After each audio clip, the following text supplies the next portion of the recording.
Ó Senhor, meus irmãos em Cristo Jesus, obrigado por estar aí mais uma vez. Estamos hoje falando da lição número 13. Eu sou o professor Ronald, do Instituto Teológico Metanoem, ok? Nós vamos já para a nossa última lição desse trimestre, orando sem cessar. O texto áureo está em 1 Tessalonicenses 5,17, onde nos diz: orai sem cessar. A verdade aplicada ao Novo Testamento nos ensina que a oração deve ser uma prática contínua dos cristãos, desde a primeira até a segunda vinda de Cristo. Amém? Nosso texto tem referências, tem Mateus 6, versículos 5 ao 13, você lê aí em casa, tranquilo, com calma. Eu já vou para os objetivos. Temos 3 objetivos: apresentar o conceito de oração, refletir a respeito da oração no Sermão do Monte e compreender o significado da oração, que é a oração modelo do Pai Nosso. Bom, a oração do Pai Nosso, também conhecida como a oração dominical, que vem do latim dominus, que significa Senhor. Portanto, é a oração do Senhor. É um dos textos mais conhecidos da Bíblia, né?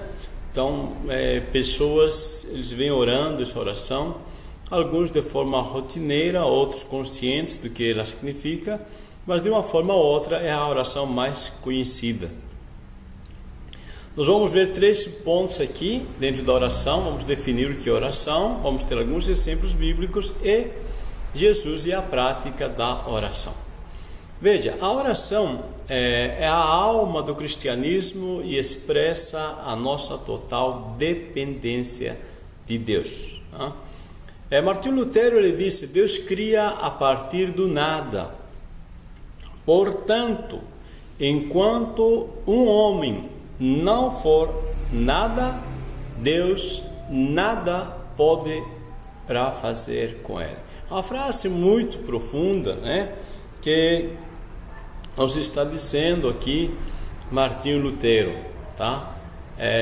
A dependência, tá? Enquanto o homem não for plenamente dependente de Deus, Deus não pode fazer nada com ele, tá? Então, justamente a oração é por meio da oração que nós chegamos a Deus dependentes dele, nos tornamos na prática dependentes do nosso Deus. Amém?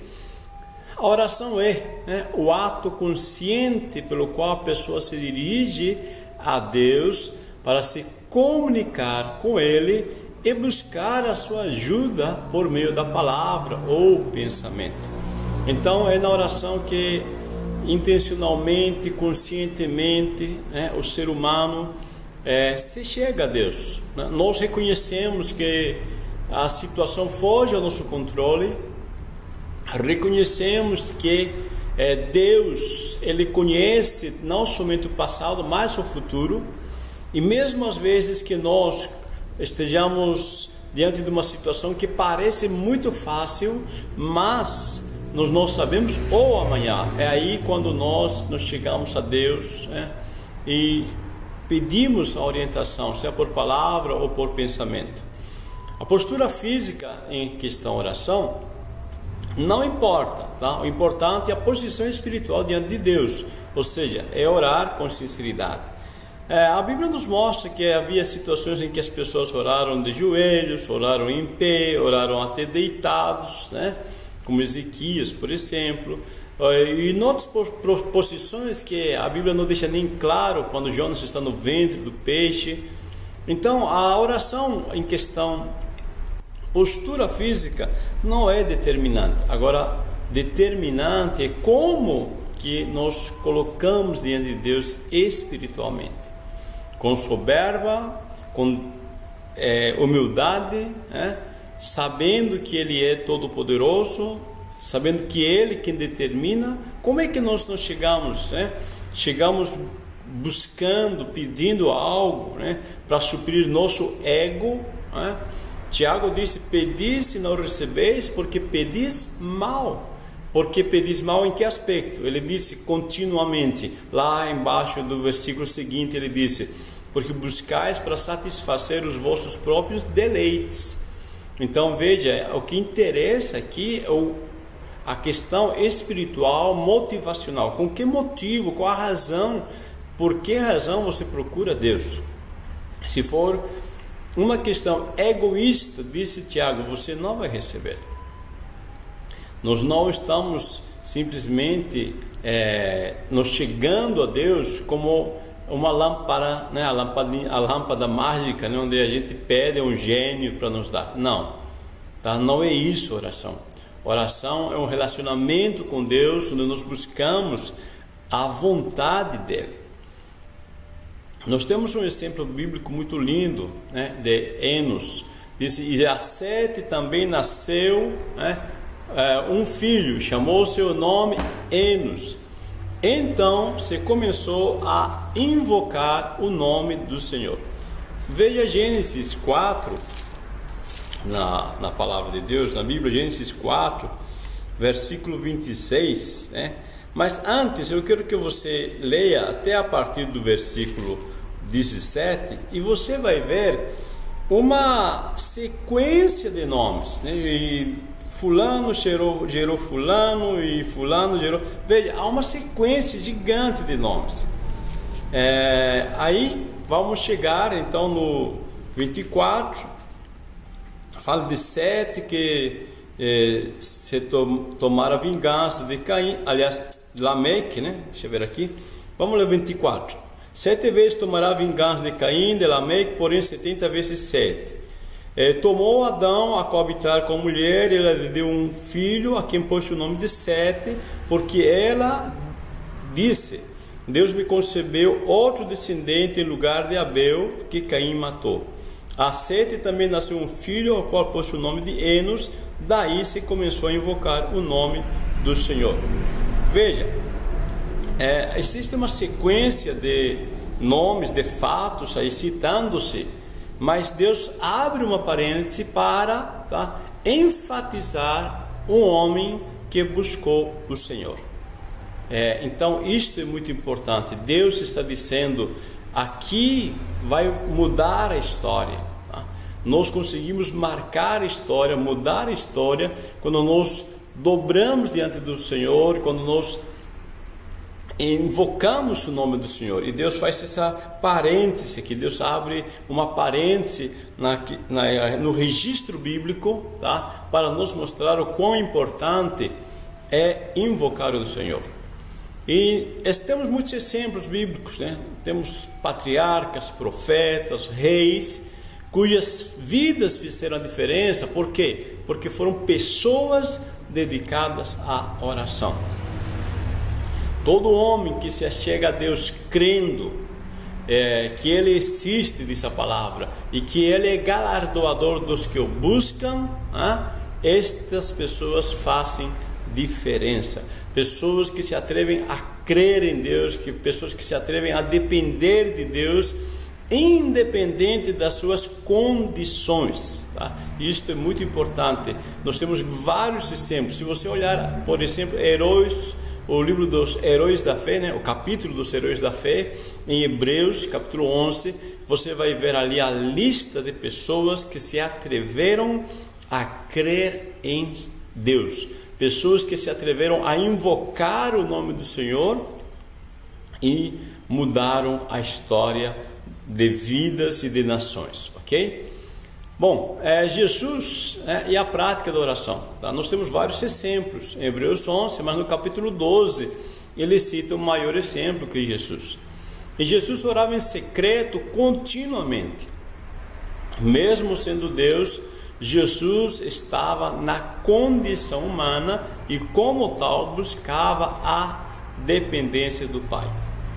A Bíblia nos mostra claramente quando Jesus disse que Ele não fazia nada se Ele não ouvisse do Pai ou não visse o Pai fazer.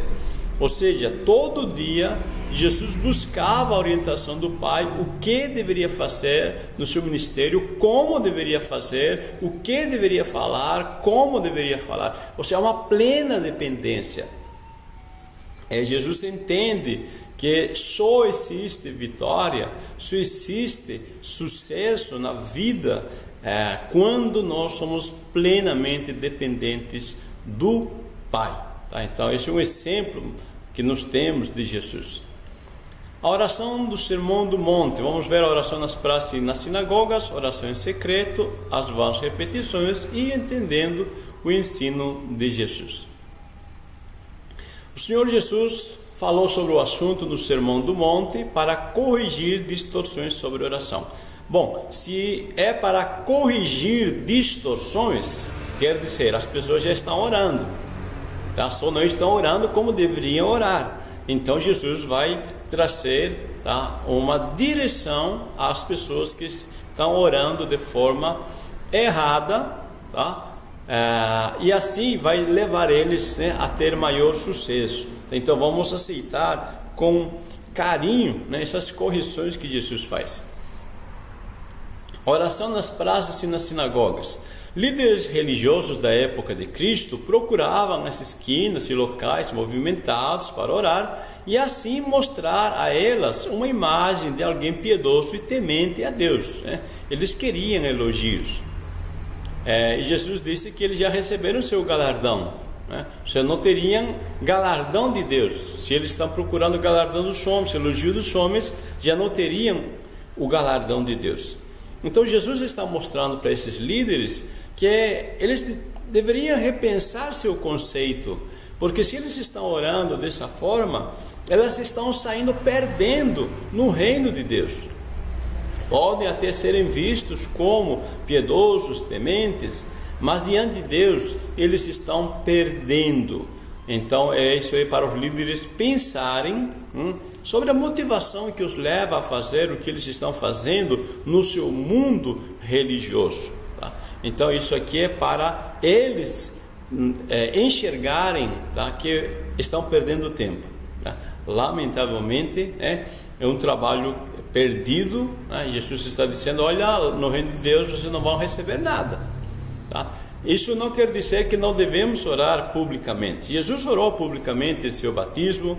Quando estava lá diante do túmulo de Lázaro, Jesus orou publicamente e disse: graças te dou, ó Pai, porque eu sei que sempre me ouves. Então ele orou publicamente. Então não é errado orar publicamente. O que é errado é a motivação, a intenção que te leva a orar da forma, né, na questão pública que esteja se orando. Tá? Então é importante, tá, é você perceber a motivação. A motivação é que conta neste contexto. A oração em secreto. Jesus proíbe a ostentação e a hipocrisia. Por quê? Porque Deus é onisciente e onipresente e conhece nosso coração e nos recompensa. Tá? Então Deus sabe o que precisamos, Deus conhece nossos pensamentos antes que venham à nossa própria mente. Tá? Então Deus sabe de tudo. Então o que Deus está dizendo, o que Jesus está dizendo, que o objetivo da oração secreta é ter comunhão com Deus. Um relacionamento particular, onde nasce a libertação. Por que nasce a libertação? Porque é o momento onde nós abrimos nosso coração e contamos a Deus tudo o que se passa dentro de nosso coração. Porque numa oração pública, tá, você não se abre realmente como é, né? Você não se expõe claramente. Você sabe que tem passado na tua vida, que pensamentos têm passado na tua vida, que palavras incoerentes têm falado. E isso precisa ser tratado na oração secreta, tá? Dobrar os joelhos sozinho, né? Ou sozinha, e conversar com Deus aquilo que está passando dentro do teu coração, as tuas dúvidas, teus medos, tuas falhas, tá? Todas essas questões, aí que nós alcançamos a libertação. As vãs repetições. Jesus está falando de religiosos que ficam repetindo palavras, entre aspas, sagradas, pois acreditam que isso aumenta o seu crédito no céu. Na verdade, são palavras sem sentido. Veja, meu amado irmão, minha irmã, Às vezes alguém, né, está usando o nome de Jesus ou invocando o sangue de Jesus, tá, como se estas palavras fossem mágicas, tá, e não estão observando o verdadeiro sentido dessas palavras. Então, essas palavras, tá, você terminar a oração em nome de Jesus, né, isso não vai aumentar o crédito diante de Deus. Tá? Não é assim que funciona, né? Não é algo mágico, tá? Um abracadabra, não é não. Quando nós dobramos nos joelhos e falamos em nome de Jesus, tá? Estamos dizendo: eu estou chegando na presença de Deus em Cristo Jesus, tá? Com o crédito de Jesus, como filho de Deus, porque em Cristo somos filhos de Deus, co-herdeiros de Cristo, herdeiros de Deus. Então, algumas pessoas às vezes confundem. O sangue de Jesus, né? Sim, o sangue de Jesus não é para ser tratado dessa forma, às vezes até negligente, né? Quando você fala o sangue de Jesus, você está dizendo que Ele derramou, né, ou entregou a sua vida em nosso lugar. Tá? Então, não tem a ver, tá, com se usar como se fosse algo, tá, mágico. Tá bem claro isso aqui, tá? Vamos orar em nome de Jesus? Sim, tá? Mas conscientes que estamos orando na pessoa de Jesus, no crédito, né, que estamos em Cristo Jesus, e não usar como palavra mágica. Você lembra dos filhos de Seva em Atos? Lembra, né? Lá a Bíblia diz que alguém tentou usar o nome de Jesus, né, igual Paulo usava. E ele disse assim: essas pessoas disseram: demônios, saem em nome de Jesus que Paulo prega. Tá? E os demônios falaram: não sabemos quem é Paulo, quem é Jesus, mas vocês quem são? Ou seja, vocês não estão em comunhão com Jesus. E os demônios entenderam claramente, mas essas outras pessoas não entenderam. Tá? Então o nome de Jesus não é algo mágico, mas sim que nos leva à comunhão, que nos relaciona com a comunhão com Jesus. Entendendo o ensino de Jesus, Jesus não está condenando a oração, não está condenando a oração longa ou repetitiva, mas as vãs repetições. Veja, Jesus orou repetidamente no jardim, mas não de forma vã. Ou Jesus orava a noite toda. E também em Lucas 8 nos fala para nós perseverar na oração da fé. Veja, nesse Lucas 18, né, do 1 ao 7, né, nos mostra que alguém chegou-se a um juiz que era injusto, e aquela mulher se chega e o juiz injusto lhe dá, né, o que a mulher pede.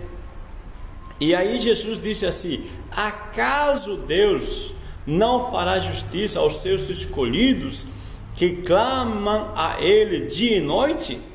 Continuará fazendo-os esperar? Olha o que Jesus está dizendo. Jesus está dizendo: cuidado com os preconceitos. Às vezes vocês se chegam a Deus como se Deus fosse injusto, duro, né? Que vocês precisam ficar chegando e insistindo, como se fosse um juiz mau. Aí ele disse: mas juízes maus também dão, tá, para se livrarem das pessoas. Olha o que Jesus está dizendo: cuidado com você se chegar a Deus pensando que você tem que dobrar Ele, que você vai insistir e Ele vai te dar. Jesus está dizendo: vocês façam uma imagem errada de Deus. Na verdade, o maior interessado em te abençoar é Deus. Antes de você querer a bênção, Deus quer te abençoar. Ele que está querendo mais do que você. Mas às vezes nós temos preconceitos. Por isso Jesus está dizendo: esse juiz injusto, né? Se o injusto dá, quanto mais Deus, tá? Então é para você pensar, tá? Para analisar e parar de pensar, de chegar-se em Deus como se você tem que insistir e dobrar Ele, tá? Não. Deus é teu Pai e Ele quer te abençoar, Ele quer abençoar você. Veja então, vamos ver o Pai Nosso, né? O Pai Nosso, veja, segundo o Pai Nosso, como um modelo para nós, podemos dividi-lo em 3 partes: sobre o Deus que adoramos, sobre as nossas necessidades e sobre os nossos perigos. O nosso Deus, Pai Nosso, é uma forma nova incluída no Novo Testamento. Então, no Antigo Testamento não existe esse relacionamento, tá? As pessoas não se chegam a Deus como um pai, mas sim como um Senhor meramente. Agora Jesus, ele disse: não, vocês vão se relacionar agora com Deus como filhos. E Jesus sempre tratava ao Pai nas suas orações, né, a Deus como um pai. É somente lá na cruz que uma vez Jesus ora dizendo: Deus meu, por que me desamparaste? Porque era uma situação que ele está recitando a oração do salmista, quando o salmista faz essa oração dizendo: Deus meu, por que me desamparaste? Diante de uma situação de sofrimento, e ele não sabe quando acabará este sofrimento. Mas na sua oração contínua, Jesus sempre fala como pai ao Deus, tá? Então aqui é um relacionamento pai e filho. Hoje Jesus está nos dizendo: vocês vão se relacionar a partir de hoje como um pai e o filho. Você vai chegar-se a Deus falando: meu pai, tá? Há um relacionamento de filho-pai. E também quando fala Pai Nosso, nos dá uma proximidade, tá? Uma intimidade. Você pode achegar-se a Ele sem medo, tranquilo. E outra, indica também a disposição de Deus e seu anseio em dar ouvidos aos louvores e petição. É o nosso Pai, né? Ele está disposto. Jesus disse assim: se vós, sendo maus, vocês dão ovo ao filho quando ele lhes pede ovo, né? Ou dão pão quando o filho lhes dá pão, e não dão pedra, não dão escorpião. Se vocês, sendo maus, dais para os vossos filhos o que eles pedem, quanto mais o vosso Pai. Ou seja, existe uma disposição de Deus para nos abençoar. Santificado seja o teu nome. O nome, até certo ponto, era identificado com a pessoa. Então, quando disse o nome de Deus aqui, é o próprio Deus, conforme revelado em todas as suas obras. Então, quando nós chegamos a Deus, nós chegamos para honrá-lo, glorificá-lo e exaltar. Pois invocar o seu nome é invocar o próprio Deus, tá? É falar diretamente com Ele. E as nossas necessidades: o pão nosso de cada dia dá-nos hoje, né? Nós temos aqui então 3 questões. Primeiro, o pão. O pão inclui tudo o que é necessário. Isaías 55:2 nos diz a palavra, para nós não gastar dinheiro naquilo que não é pão, ou seja, naquilo que não é necessário. Está dizendo: Senhor, dai-me o que é necessário. Me ajuda aqui a discernir o que é necessário. E quando disse: dai-nos hoje, né? Hoje, aqui nos mostra que devemos ser moderados em nossos desejos e pedidos, tá? Então nós temos que saber ter discernimento aqui para nós não entrarmos no erro, né? Que Tiago disse: pedisse mal para gastar em vossos próprios deleites. Provérbios 30 também nos diz, no versículos 8 e 9, a oração diz: afasta de mim a falsidade e a mentira, não me des nem a pobreza nem a riqueza, dá-me o pão que for necessário, para não suceder que, estando eu farto, te negue e diga: quem é o Senhor? Veja, então está dizendo para Deus nos dar direcionamento para nós não extrapolarmos. Nós vamos pedir aquilo que Deus quer para nós, aquilo que Ele deseja para nós. Lembra aqui um bom exemplo aqui, o maná. Quando Deus fala do pão de cada dia, você lembra do maná. Deus disse para Israel, né? Olha, cada um vai ter uma medida, tá, de maná para cada um. Amanhã eu vou suprir outro maná novinho. Mas tem gente, né, que não confiou em Deus, pegou 2 porções e disse a palavra que a porção extra que ele pegou para guardar para o dia seguinte apodreceu e fedeu muito. Então, aqui quando dissemos pão nosso de cada dia nos dá hoje, também significa ter confiança na provisão de Deus. Senhor, o que o Senhor me dá hoje, amanhã, aí vai ter maná novo, tá? Então vamos confiar em Deus, né? Porque aquele Deus que cuida dos passarinhos, que não planta, não colhe, não ajunta em celeiros, mas disse Jesus, Ele é o vosso Pai, e não o Pai dos passarinhos, mas Ele cuida dos passarinhos, então quanto mais de vós vai cuidar. E quando nos diz também aqui o texto, dá-nos hoje, é interessante, porque nos mostra aqui a humildade que nós devemos expor diante de Deus, porque sabemos que Ele supre. Nós vamos no contexto, né, no contexto de Jesus, tá? Como judeu, eu teria que arar a terra, eu vou plantar, eu vou colher, mas eu sei que quem dá o crescimento a esta semente é Deus. Quando diz dá-nos hoje, Ele está reconhecendo aqui que mesmo que você trabalhe, acorde de madrugada, vai trabalhar, você tem seu horário de serviço, mas você deve estar consciente que é Deus que abriu a porta de emprego para você, é Deus que te dá saúde, é Deus que te livra no transtorno do dia a dia, no trânsito do dia a dia, tá? Por isso disse, dá-nos, Senhor, eu vou fazer minha parte, mas eu sei que de Ti vem o suprimento das minhas necessidades. Amém? Livra-nos dos perigos, não nos deixes cair em tentação, mas livra-nos do mal. Isso se refere aos perigos diários a que estamos expostos num mundo sedutor e corrompido. Então aqui há uma oração bem consciente, que o Senhor nos dê graça e discernimento para que nós nos desviemos do mal, né? Para nos desviar do mal e não procurar voluntariamente o pecado. Veja, o salmista ele disse que nós não devemos nos assentar na roda de escarnecedores. Às vezes essas pessoas intencionalmente, né, vão procurar, né, um ambiente que vai levar eles ao pecado.